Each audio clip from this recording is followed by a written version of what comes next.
G'day and welcome to week 11 of 18 of Super Rugby this year. We're going to look back at Friday night's game first, which was the Blues taking on the Rebels. Blues getting out to a very fast start. In fact, I think they're up about 17-3 after 20 minutes. This is one of the tries they got here, which was to Rennie Ranger. He was just too big and too fast. No surprise that Danny Cipriani managed to miss the tackle there.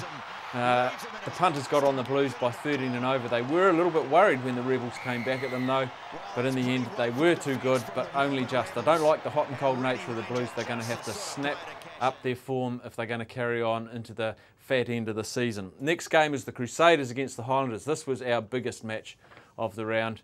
And surprisingly, all of the money was on the Highlanders before the game. Well, the single bets were on the Highlanders, the multi-bets were on the Crusaders.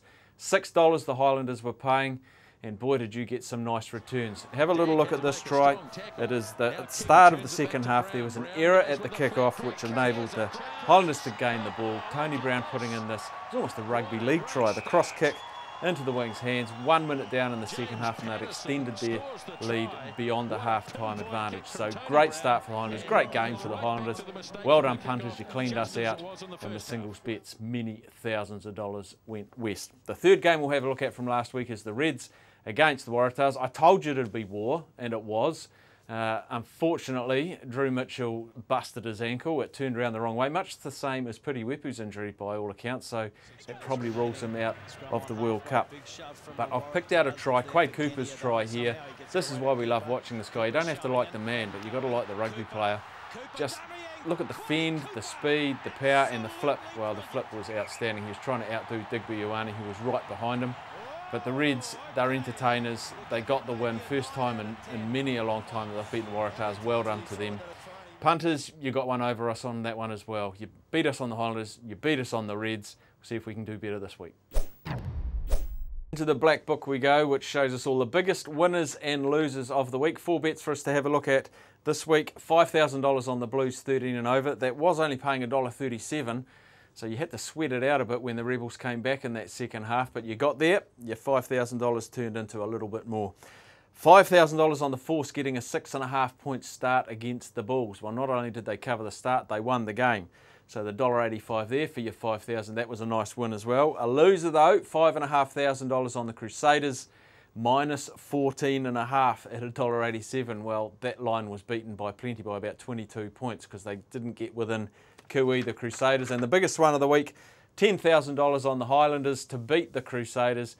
It was only at $1.13 because it was at about the 65-minute mark that you got that price of $1.13. But live betting keeps paying off for the punters. They're the big wins, the big losses for the week.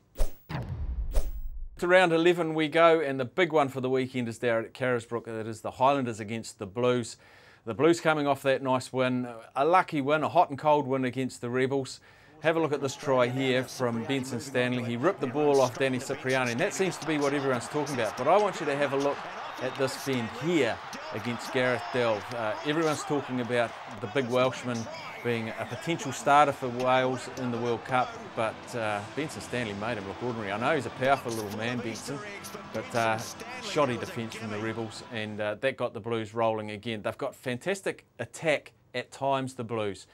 The key for the Highlanders, I think, is they play 80 minutes. The Blues seem to play about 50 or 60 and intersperse that with sort of 15, 20 minutes of average stuff. They won't be able to do that against the Highlanders. So I'm going to say that the Blues and the Highlanders is going to be very close. Can I go the Highlanders? Just, please. I haven't gone for them very often this year, but I will take them just squeaking over the Blues down in Carisbrook.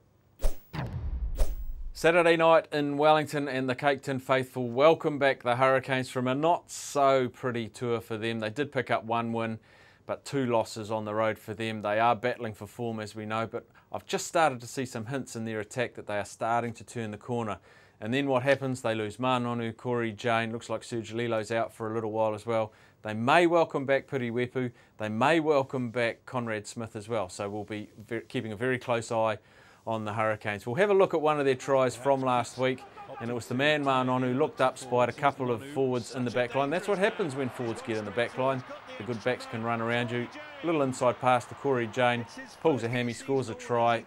7 points, but we've lost Corey Jane for a little while as well. So that's a little bit of a concern. But the Hurricanes, have a pretty good record against the Reds, but the Reds are top of the table. They are flying, they're very focused, they've won about 8 in a row. I'm going to have to side with the Reds and it's pretty much because the Hurricanes have had to come back from Africa on top of this injury toll. They have got Andrew Hoare's 100th game to try and celebrate, so they will be up for it. Let's hope a crowd turns up and can turn around the Hurricanes' fortunes and put a dent in the Reds. The last game we'll look at is the top 2 teams from South Africa, the Stormers hosting the Sharks. Stormers have fashioned a really good record this year, and the Sharks, well, they've done well too. They've just found a couple of the top teams just that little bit too good. This is a bit like the Waratahs-Reds game. It's going to be a little bit of a war over there in South Africa. The Sharks have been scoring some good tries, like this one they scored against the Hurricanes. They've got good movement through the backs, and the forwards support well, and the ball's never dead with the Sharks. So the Stormers will have to be on high alert. They could well be without Peter Grant as well. He's the best goal kicker in the competition, Grant. He's at about 86% from his place kicks, which is outstanding. They're down to their 3rd string first 5, so I thought if he was playing they could win this sort of by 12 to 15 points. I think without them, 3rd string first 5, not their best goal kicker, maybe a closer one. Another low scoring one as well in this derby. So take the Stormers just over the Sharks.